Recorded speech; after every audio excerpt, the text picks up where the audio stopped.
Ang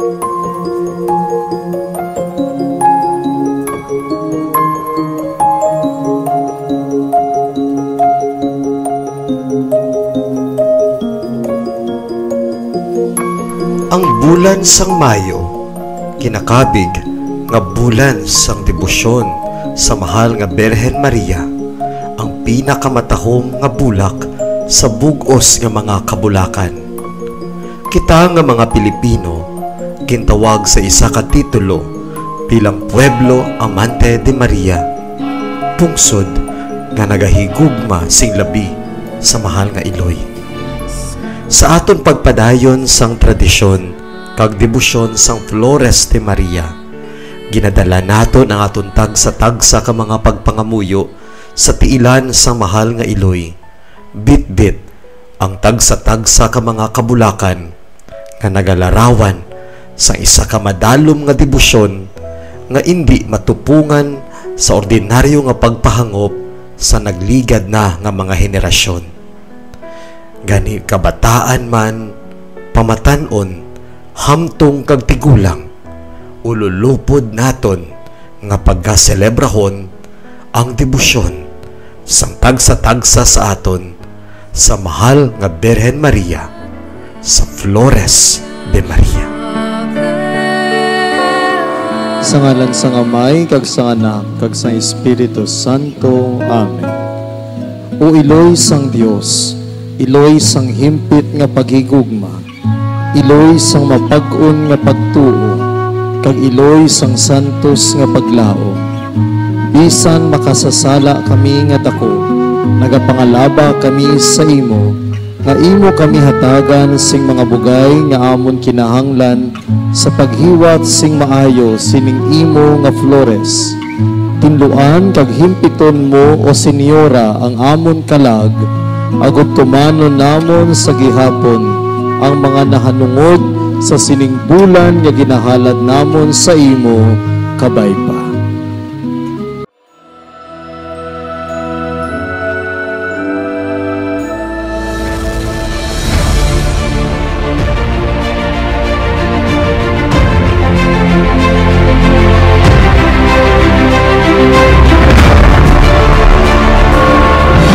Hello mga katmates! Ako si Father RJ, at kita naman nagpapadayon para sa aton Istorya Sagrada. Ang ating leksyon para sa sininya adlaw ang mga tuhoy kay Isaac, kay Esau, kag kay Jacob. Si Isaac nagpanubli sa mga kasapatan kag mga sulugoon ni Abraham. Iya man din panubli ang bendisyon sa Diyos. Madamo ang mga tinuoy kadagdigan matapos sa mula kasal, si Isaac kag si Rebecca wala gid pakaangkon sa anak. Sa katapusan, ginpamatian sila sa Dios kag ginbugayan sa duha ka anak, si Esau kag si Jacob. Si Esau amo ang panganay. Sa hangtong na siya, naging isa siya ka mangungguma kag mangangayam. Samtang si Jacob masunso nagapabilin sa tuluga sa iya amay. Si Isaac nagapasulabi kay Esau, kay naluyag siya magkaon sang iya sini ginapangayaman. Apang si Rebecca naman, iya na pinasulabi amo si Jacob. Isa ka adlaw, si Jacob nagalaga sang balatong. Si Esau nagapot halin sa iya pagpangayam, kag nagutom gid siya. Gani nagsiling siya kay Jacob, "Hay, gawapatay na ako sa kagutom. Pakauna ako sinang mapulang halinaga." Apang si Jacob nagsabat, "Hatagan ko ikaw sini, kung ihatag mo sa ako ang ino kinakatarong subong panganay." Si Esau nagsiling, "Sige, tupad, gawapatay na ako. Ang lupa ang ulos sining kinakatarong ko sa akon." Si Esau nagsumpa, kaginhatag niya kay Jacob ang iya pinabatarong subong panganay. Dahil ginatagan ni Jacob si Esau sa tinapay kaginaga na balatong. Nagkaon siya, kag nag-inom, kag naglakat. Amo lang yadto ang pagkawig niya sa iya mga pinabatarong subong panganay. Si Isaac tigulang nagihid kag hindi na makakita. Ginpatawag niya ang iya magulang na anak na si Esau kag nagsiling. Totoo, nagsabat siya. Ano tay? Si Isaac nagsiling, tigulang na ako, kag ayhan hindi na magdugay kag papatay na ako. Karon ko mahimo kuha ang imo hinganiban, ang imo pana kag magdakop ka sa isa ka sapat para sa akon. Lutuin ako sa manamit na pagkaon nga akon na uyunan, kag dalhan diri sa akon. Sa tapos ako makakaon, ihatag ko sa imo ang akong katapusan na bendisyon sa wala pa ako mapatay. Si Rebecca na nagapamati sa nagahambal si Isaac sa iya anak na si Esau, nagtawag kay Jacob kag ginsugiran ini sang tanan. Nagsiling siya kay Jacob, karon munoy, tumana ako kag himua ang isiling ko. Kuwaay ako sa aking mga sapat sing duwa kanding nga matambok agon maluto ko ina kag maaman ako sa pagkaon nga naulinan gid sa imo tatay. Daluhon mo ang pagkaon sa imo amay agon kauno niya kag ihatag niya sa imo ang iya bendisyon sa wala pa siya mapatay. Sa nagluto na ang pagkaon, ginpasok-sokan ni Rebecca si Jacob sa mga bayo ni Esau. Ginbutangan si mga panit sang kanding ang mga butkol sini kadang iya liog nga wala sing bulbul. Kaginhatag niya kay Jacob ang mainit-init nga pagkaon upod ang dinapay na iya giluto. Sa pagpati ni Isaac nga siya ako si Esau, ginkaon ni Isaac ang pagkaon na ginluto, kag iya ginbendisyonan si Jacob. Nagdumdumgid si Isaac nga si Jacob amo ang iya panganay nga anak nga iya ginbendisyonan nga si Esau. Pamalandong, ginbaligya ni Esau ang iya kinamatarong bilang panganay nga anak kay Jacob sa isa ka hakop nga pagkaon. Kadamuan sa mga tao sa karunang baylo sa inagdi mamalakyon nga kalaw sa demonyo sing ulang para sa isa ka hakop nga pagkaon. Wala sila nagapanundong sa ila wala si katapusan nga palabuton. Ang ila ginapamensa amo lamang ang pagmanggal, ang pagpaayaw-ayaw sila nagwasnon nga kalipay kag balatyagon. Wala na sila nagapanguna-una sa Diyos sa pangalagad sa iya. Wala sila singinahimo sa pagsagot sa ila kalam katulad bala sa wala man inising kahilikan, sing wala man inising kapilingan sa ila. Gani nagalakat sila sa banas sang kalautan. Mga utod, amo ini ang atong istorya sagrada sa sining adlaw. Si Isaac, si Esau, at si Jacob.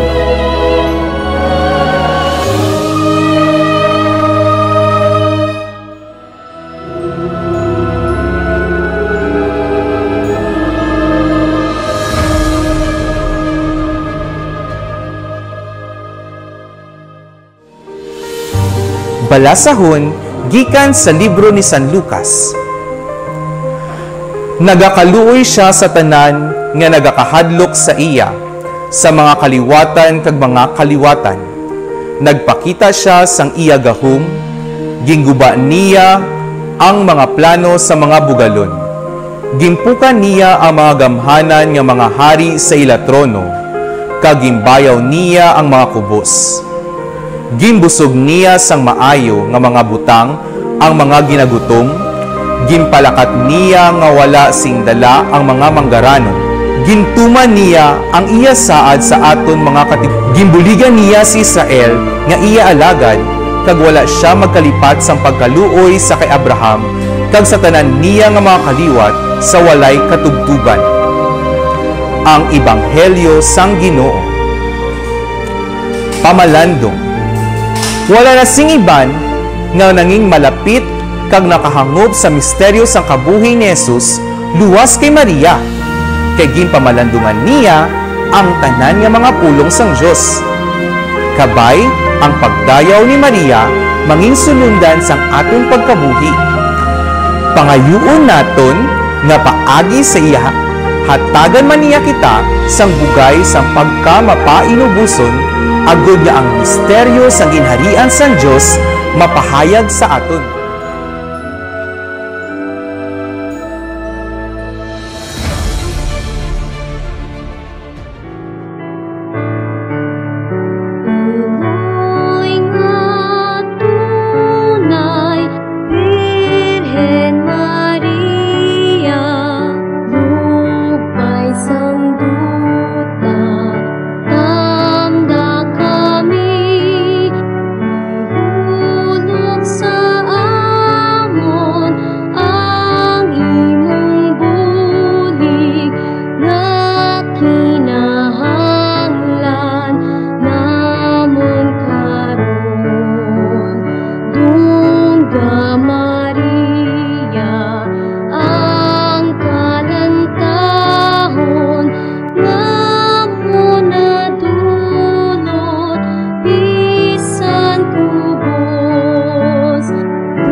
Maria, ang kalantahon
O langit nun nga amay sa amon paghalad sa imo, sang sining adlaw sang Flores de Maria. Itugot nga amon man mailog ang mga panimuot sang mahal nga iloy sang Dios. Itugot man nga sa amon tagsa-tagsa kapag pangginawi kag pamatasan, kami man mangin matahom nga mga bulak para sa iban nga katawan. Ginapangayo namon dinhi sa imo, pagi kay Kristo nga amon Ginoo. Amen. Sa ngalan sang Amay, kag sang Anak, kag sang Espiritu Santo. Amen.